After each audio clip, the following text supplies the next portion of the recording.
So first off, guys, John Reynolds with SNN, Suncoast News Network here in Sarasota. First, we got Wardlow, the new number one contender for the TNT Championship. Wardlow, tell me a little bit, man. How are you feeling after that big match? I'm feeling mentally amazing, physically horrible. What kind of I know obviously you put your body through the ringer day in and day out with wrestling every week, but a match like that where you're in there with other top tier guys, ladder match especially, what kind of physical ailments do you have after a match like that may be different than other days? Yeah, it's a completely different animal. I mean, you always feel something after any match, but after a match like that, there's excessive injuries. I'm going to be walking weird for a couple days. My knee is pretty banged up. My elbow, shoulder. I mean, it's head to toe pain. Have you ever been in a ladder match prior to your time in AEW, or was that a first for you?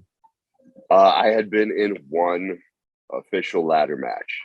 Now in my backyard, I had been in many ladder matches, but officially on the Indies, I was in one ladder match that also only involved one other individual.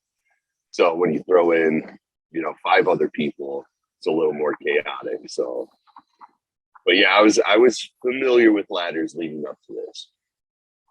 And this was no ordinary ladder match, face of the revolution. You're in there with guys like Keith Lee, who's new to the company, big name, Orange Cassidy, worldwide star, Ricky Starks, great names in the world of wrestling. What was it like to be in there with those guys like that, and then for you to come out on top? And that was probably one of the most special things about the night, was being able to share that moment with two individuals that are pretty much originals. They were part of us. I consider if you were there before the pandemic, if you lived through the pandemic era with us, you're an original. So Hobbs and Ricky, that was really special to do that with them, but also to share the ring with an absolute legend and a master of the ladder match. Christian was probably the most real experience of all, just because I grew up on the Hardys, Dudleys, Edge, and Christian. That was my whole, come up, was those six individuals in those ladder matches. So to be involved in a ladder match with any of those individuals was so special.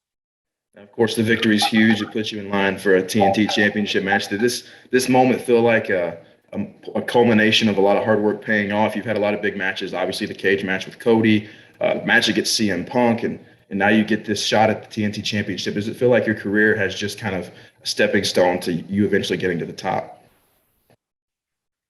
I feel like everything has changed. Like you could feel it in your bones that things have changed. And, I lost to Cody, I lost to Jericho, I lost to Punk.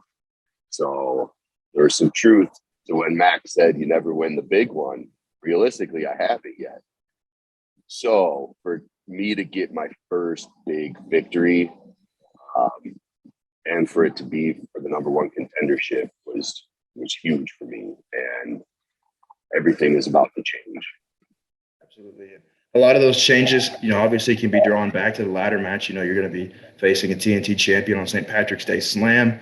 But also at Revolution, you made a big change in your career as well. I wouldn't say you advertently gave the ring to CM Punk to take out MJF. You just kind of left it up to him. What made Revolution the perfect moment to do that and to kind of, go your own path, going your own way?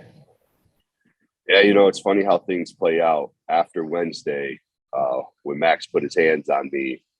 I mean, I knew right then, the moment his hand came in contact with my face, that was the moment his fate was decided. So Revolution winning that ladder match was just the cherry on top. I had already decided, but obtaining that ring just solidified my decision.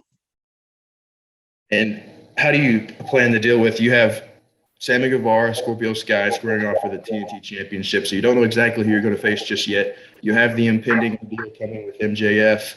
How do you plan to juggle all these things? Obviously you could do it, but how does you go about it day to day to try to prepare for that? I don't care if it's Godzilla versus King Kong wrestling this week for the TNT title. It doesn't matter who's wearing that title come next week. I'm taking it from whoever the court is.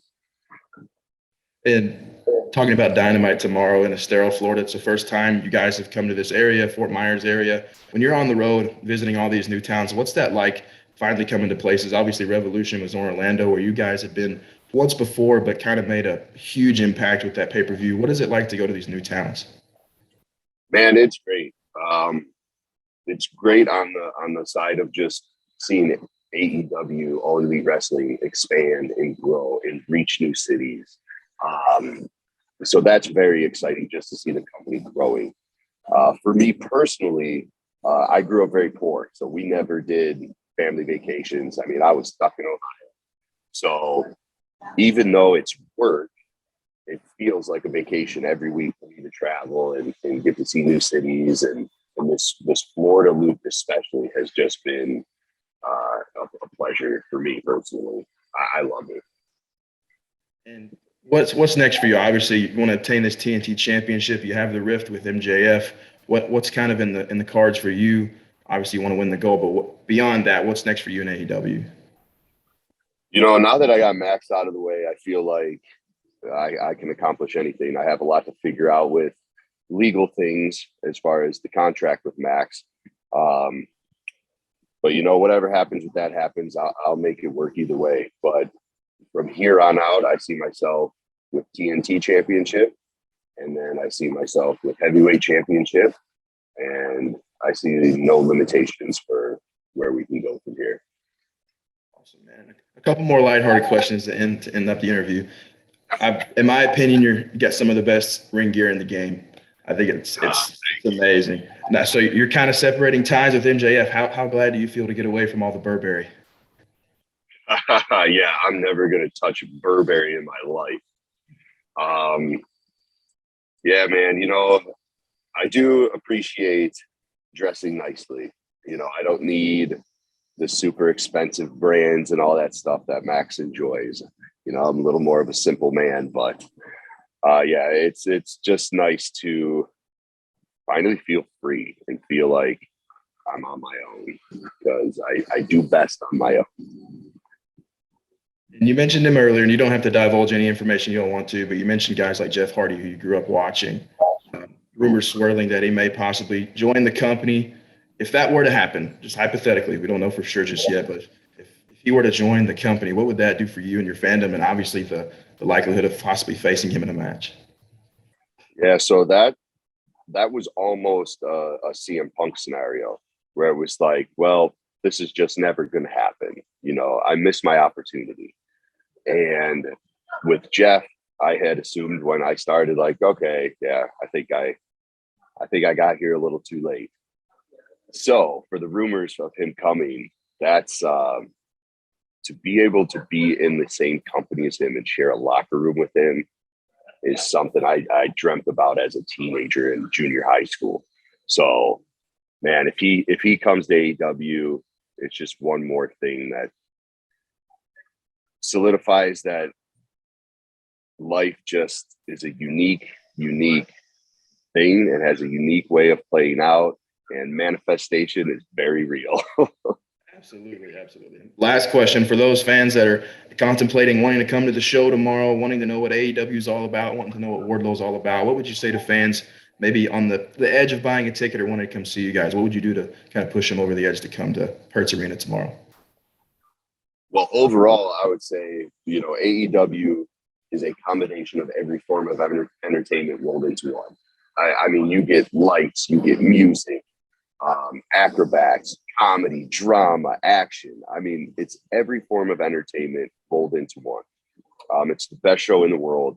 But for me personally, people haven't really heard much from me in the past few years. Tomorrow, my voice will be heard. And for the first time, people are going to get to hear from Wardlow, the real Wardlow. And I'm excited for that. Awesome, man. I appreciate you joining me this morning. Good luck tomorrow. And like I said, congratulations on your big victory and all the victories ahead. Thank you very much. I appreciate it.